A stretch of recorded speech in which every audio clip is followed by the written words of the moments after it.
او بخونکي څښتن تعالی په نامه سلامونه درنو زده کوونکو په دې هیله چې ټول روغ رمټ او د صحت جامه مو په تن وي. موږ او تاسې په 12م ټولګي کې در صنف 12 څلورم لوست ولوستل. درس 4 را با هم کار کردیم چې د کامپیوتر او اینترنت په اهمیت په اړه و.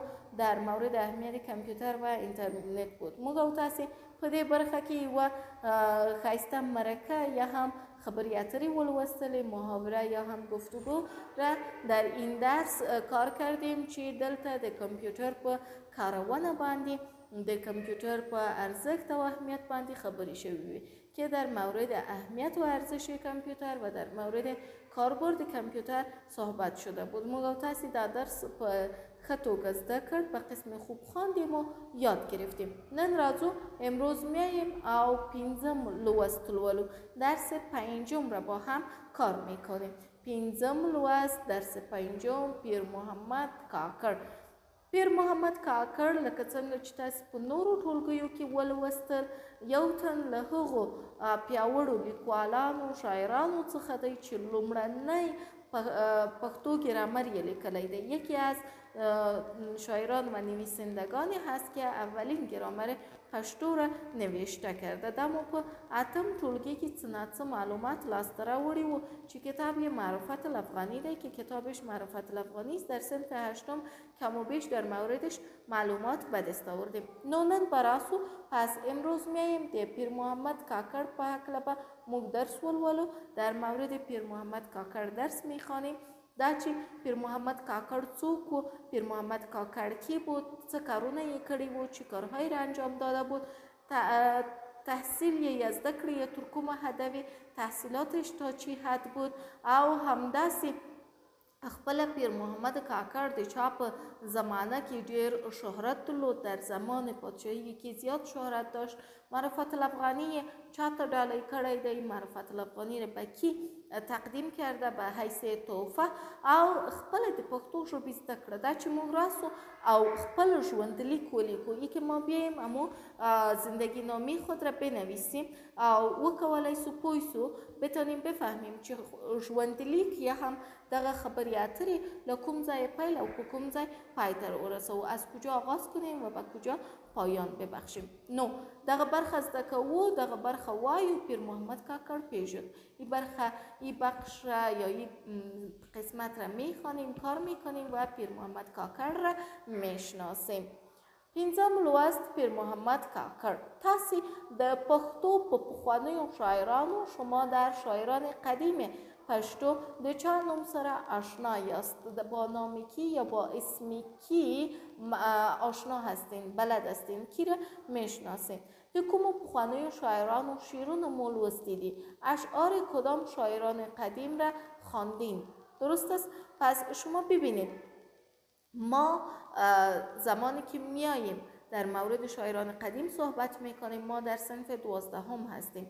زمانی که ما از صنف 4 تا صنف 12 درس میخوانیم معلوم دار است که ما شاعران زیادی را میشناسیم.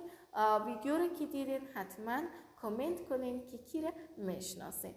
د پښتو د ادبي تاریخ دویمه منځنۍ کلاسیکه دوره د پښتو ژبې او ادبیاتو د ودې او پرمختګ یوه زرینه دوره بلل کیږي.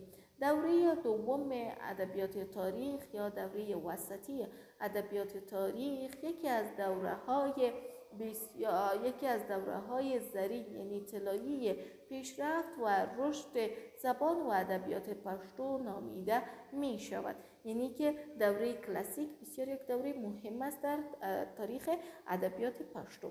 په دغه ادبي دوره کې در این دوره ادبی ډیر پیاوړي شاعران او لیکوالان رامنځته شوي. شاعران و نویسندگان بسیار قوی به وجود آمدند چې د نظم او نثر د زیات شمیر کتابونو په لیکلو یې د پښتو ادبي پانګې ته ډیره بډاینه وربخښلې ده که با نوشتن تعداد زیاد کتاب‌های نظمی و نثری به ادبیات پشتو و مو سرمایه و خود ادبیات پشتو غنامندی بخشیده هست.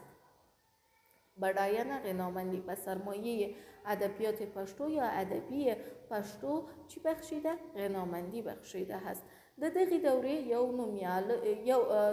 دورې په نومیالیو ادیبانو کې در بین ادیبای این دوره یعنی بین مشاهیر این دوره یو هم پیر محمد کاکړ دی، یکی هم پیر محمد کاکړ هست چې د خپل وخت نومیالی که دینی عالم هم و که یکی از علمای مشهور زمان خود هم بود. شاعر او لیکوال هم په دې لوست کې در پیژنو. شاعر و نویسنده هم بود که در این درس برای شما معرفیش میکنیم. پیر محمد کاکړ څوک و، کی بود؟ محمد کاکړ د پښتو ژبې نومیالی شاعر، لیکوال او عالم دی. پیر محمد کاکړ عالم، شاعر و نویسنده مشهور زبان و ادبیات پښتو هست. د زیږیدنې کال یې په دقیقه توګه نه دی معلوم. سال تولدش به طور دقیق یا به قسم دقیق معلوم نیست. ادبي څېړونکي یې د 1120 هجري قمري او 1110 هجري قمري ترمنځ کلونه اټکلوي. محققین ادبی بین سالهای 1120 و 1130 ایر تخمین میزنه که در امی سالها به دنیا آمده یا هم در دنیا چشم باز کرده است. د سهیلی پښتونخوا د کاکړستان د ژوب د اندوباغ د سیمې د یعقوبی کلی استوګن و. باشنده منطقه یعقوبی یا هم قریه یعقوبی و منطقه هندوباغ ژوب کاکړستان پښتونخوای جنوبی بود، یعنی که یک به دیگر ربط دارند. در پښتونخوا، در کاکړستان ژوب و در ژوب باز هندوباغ و در قریه یعقوبی باشنده بود. پیر محمد کاکړ په ځوانۍ کې د دیني علومو په زده کړې پسې کندهار ته چې د هوتکیانو د واکمنۍ په وخت کې په 1119 او 1150 کې زموږ د هېواد پلازمینه و علمي کلتوری مرکز بود تللی و. پیر محمد کاکړ در جوانی خود برای تحصیلات علوم دینی خود به کندهار رفته که در آن زمان این در سالهای 1119 و 1150 دوره حکومتداری هوتکی ها بود و در اون زمان مرکز علمی و فرهنگی و پایتخت کشور ما هم بود. این در زمان هوتکی ها کندهار پایتخت کشور ما بود که به خاطر تحصیلات پیر محمد کاکړ اونجا رفته بود، تللی و رفته بود. هلته یې له نومیالیو عالمانو څخه زده کړې کړې وې. در اونجا از علمای نامدار و مشهور تحصیل کرده بود یا هم درس خوانده بود. په کندهار کې د پوره نوم او شهرت خاوند شوی و.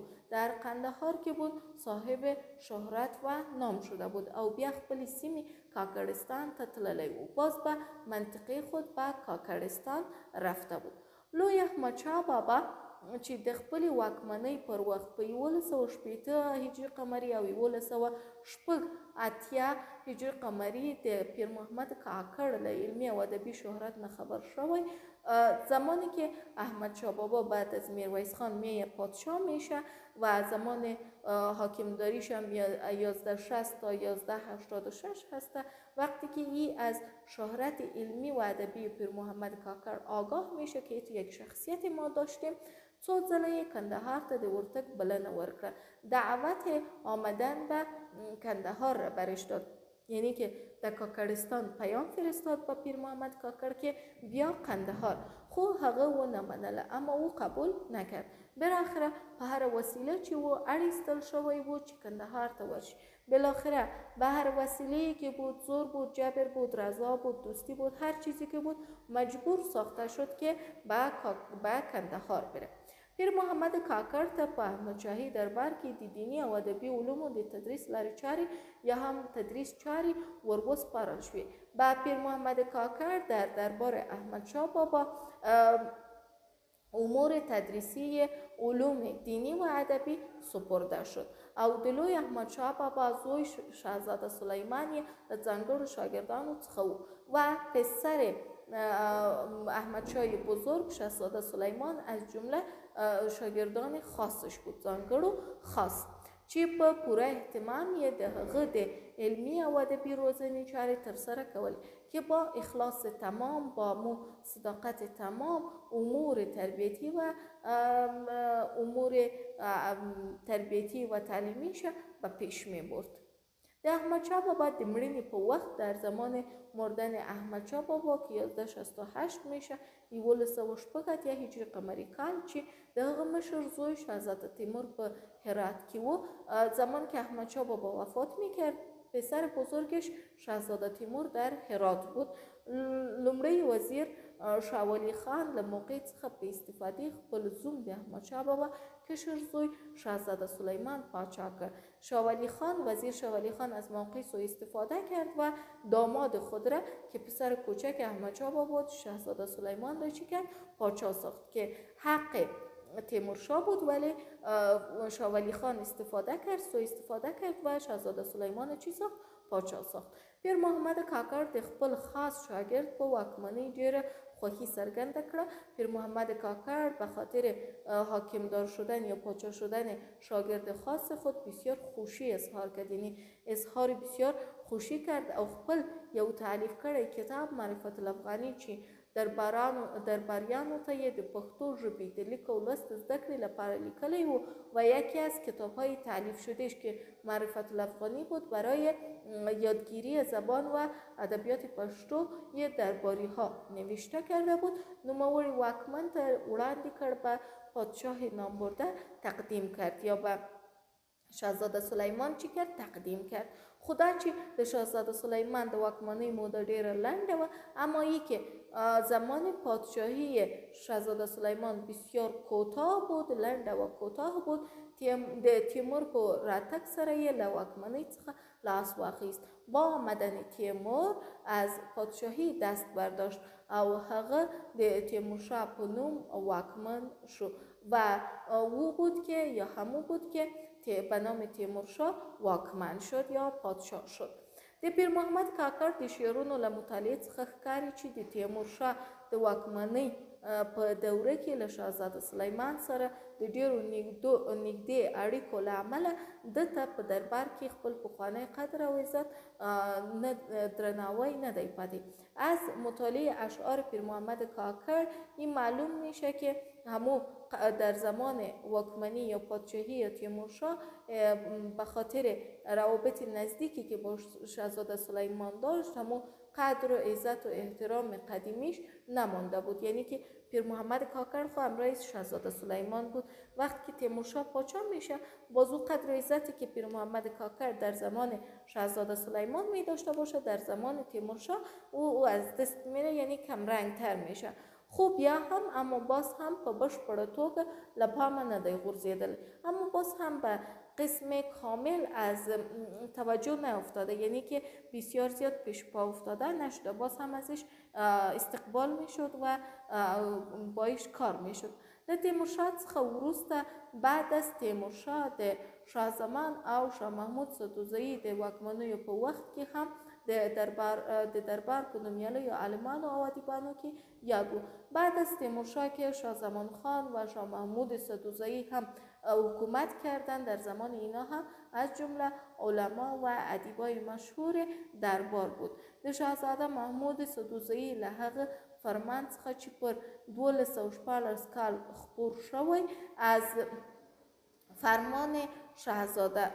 فرمان شاه محمود سدوزئی که در سال 1216 نشر شده داسې څرګندېږي چنین آشکار میشه چې پیر محمد کاکړ هم دغه مهال د نورو عالمانو په څیر پیر محمد کاکړ هم د امی زمان به مثل علمای دیگر له دربار څخه امتیاز او مواجب ترلاسه کوه. امتیازات و اونمو مواجب یا امتیازاتی که بود از او استفاده میکرد که در دربار برش داده میشد. سربیره پرده بر علاوه این چې پیر محمد کاکړ د خپل وخت له نومیالیو دینی پوهانو او مدرسینو څخه و.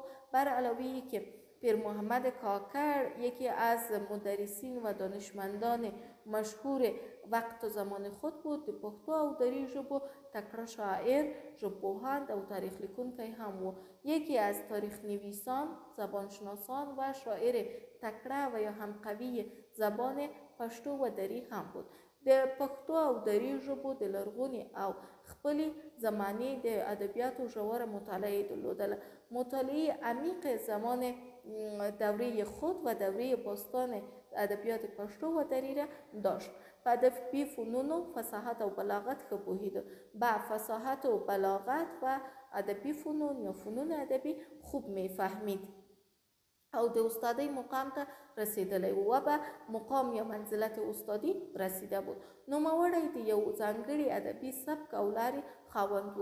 نامبردک بود، سبک ادبی خاص داشت و سبک ادبی مختص به خودش داشت. صاحب سبک ادبی خاصی بود چې په خپل زمانه او راوروسته وختونو کې نورو ډیرو شاعرانو د هغه پیروي کړې ده که در زمانه خودش و بعد از او زمان بسیاری شاعران از او پیروی کردند او د لوړ ادبي مقام یادونه او ستاینه په ډیر درنښت کړی ده و یادآوری از مقام ادبیش و مقام بلندش که بود یادآوری و ستایش از او را به بسیار احترام کرده است که پیر محمد کاکړ چنین یک شخصیتی بود.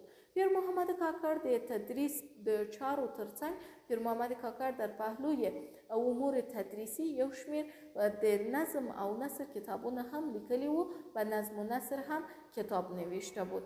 هغه چې د زمانه له طوفانی سیلوی را پاتې دي او کتابایی که از طوفان‌ها یا هم سیل‌ها و طوفان‌های زمانه برای ما باقی مانده است. طوفانی سیلوی یعنی طوفان و سیل و ایگپا دلته یې په لنډه توګه در پیژنو. در اینجا به قسم خلاصه براتون معرفی میکنیم که پیر محمد کاکړ صاحب کدام آثار هستند. لومړی د اشعار و دیوان اشعارش یا کلیاتش. پیر محمد کاکړ د خپلو شعرونو دیوان په 1199 هجری قمری کال کې بشپړ کړی دی. پیر محمد کاکړ دیوان اشعار خود را در سال 1196 کامل کرده. دا دیوان لومړی ځل پر 1103 هجری قمری کال په هند او دویم ځل پر 1125 لمریز کال په کابل کې پښتو ټولنې او په دې وروستیو کې په کویټه او پیښور کې بیا چاپ شوی دی. این دیوان که است به بار اول در سال 1303 در هند، به بار دوم در سال 1325 در کابل از طرف اجتماعی پشتو و در این اواخر در کویته و پشاور چاپ شده است.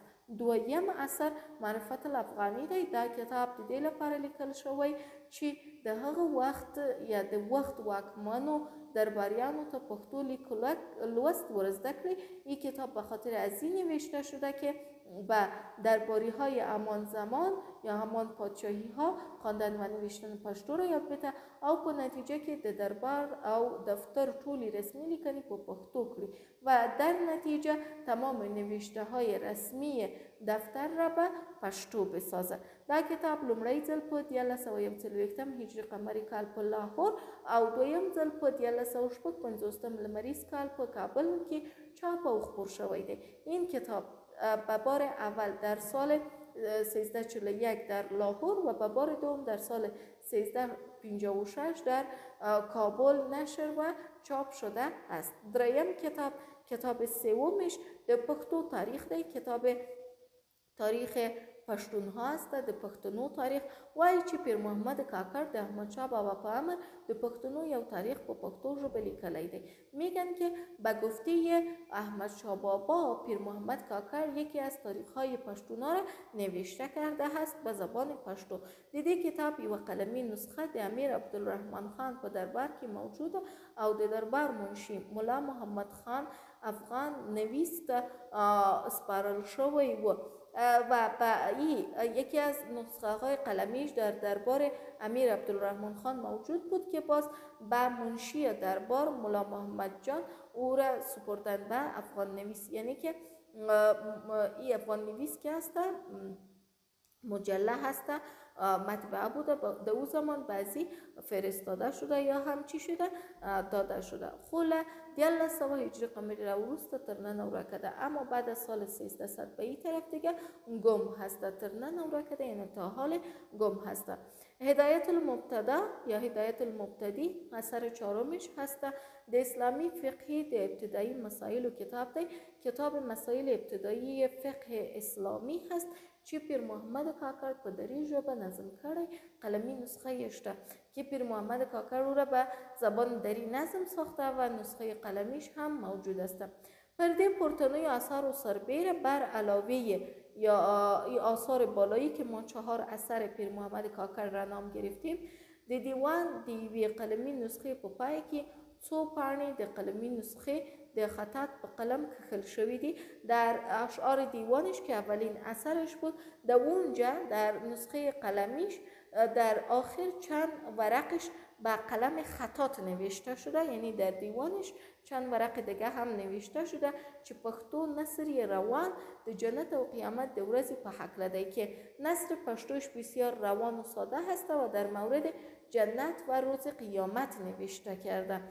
ځینې ادبي څېړونکي دا اټکل کوي بعضې از تاریخ نویسان یا محققین ادبی این تخمین را میزنند چې دا هم کیدای شي د پیر محمد کاکړ کوم اثر وي.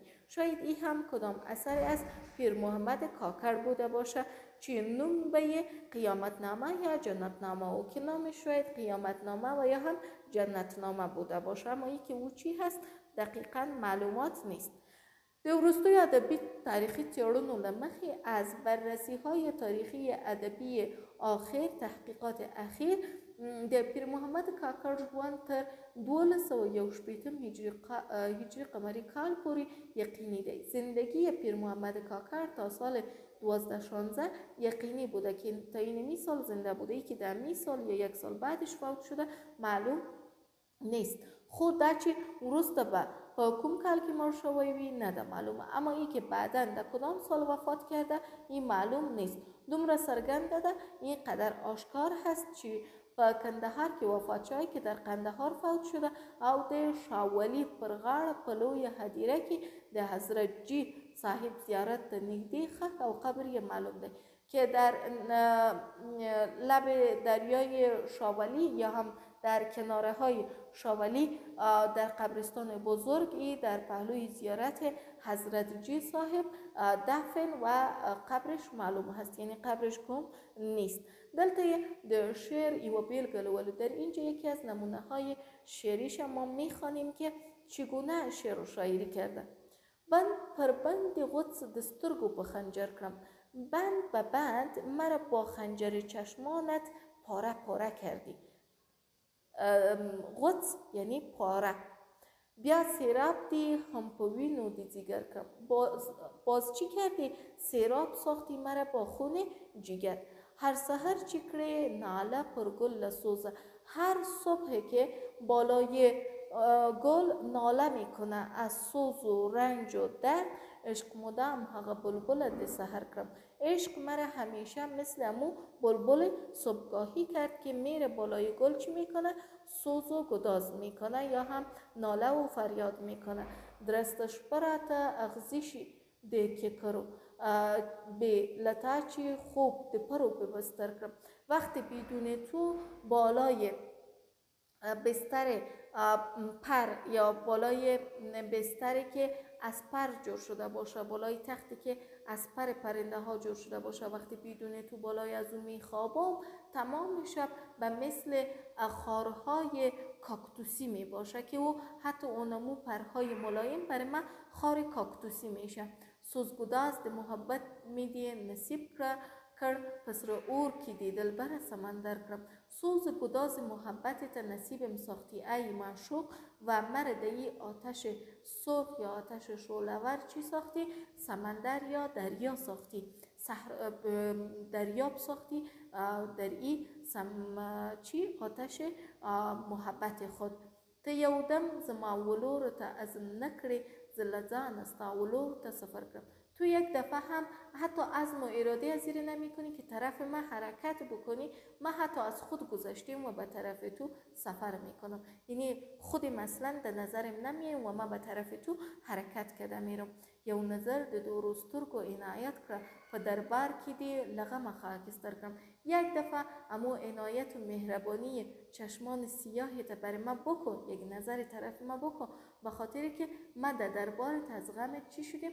خاکستر شدیم بیخی، یعنی یکی از پیش من دور استیم و بیخی به خاکستر تبدیل شدیم. ساقی را کرد یو زلمه دلل و لب و ساقی یک بار امو جام لبهای لعل مانند تبتی چې پر یخ ز پیر محمد سوی ججر کم که من این جگر سوخته خود، این سینه سوخته خود و پر آتش خود را بالایش یخ بسازم.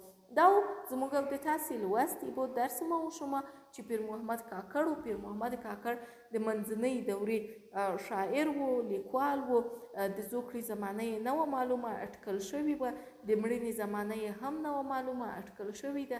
دی د احمدشاه بابا په وخت کې د شهزاده سلیمان استاد و، سره له دې چې په پښتو ژبې او ادب کې یې کار کړی و، همداسې په نظم او نثر برخه کې یې هم کار کړی و. 4 آثار یې موږ ته معلوم دي. 4 اثرش بر ما معلوم هسته چې معرفت الافغاني دی، د شعرونو دیوان دی، هدایت المبتدی دی او د پښتنو تاریخ دی. په فعالیتونو کې در بخش فعالیت‌هایش عادات هست چې دا عادات با بیا په گرامری ویدیو که تاسو ته تشریح کړم. در ویدیوی گرامری باز براتان این عادات را تشریح میکنم. دلته څو پوښتنې دي. در اینجا چند سوال در مورد زندگی پیر محمد کاکړ هسته چې دې ته بیا ځواب ورکړئ که به اینا باز جواب بدین. مثلا د پیر محمد کاکړ د شعر مفهوم بیان کړئ یا هم د ژوند کال یه چی شی دی. دا بیا په تاسو کولی شئ چې ځواب ورکړئ. شما باز میتونید که اینا را جواب بدید. بیا هم که کومه پوښتنه لرئ، بازم اگر کدام سوالی دارید در مورد پیر محمد کاکړ، کولی شئ چې د کومنت په برخه کې لاړ شئ او له ما څخه پوښتنه وکړئ. میتونید در بخش کومنت برین و از ما سوالتان بپرسین. تر بیا تاسو په لوی څښتن تعالی سپارم. الله مو مل.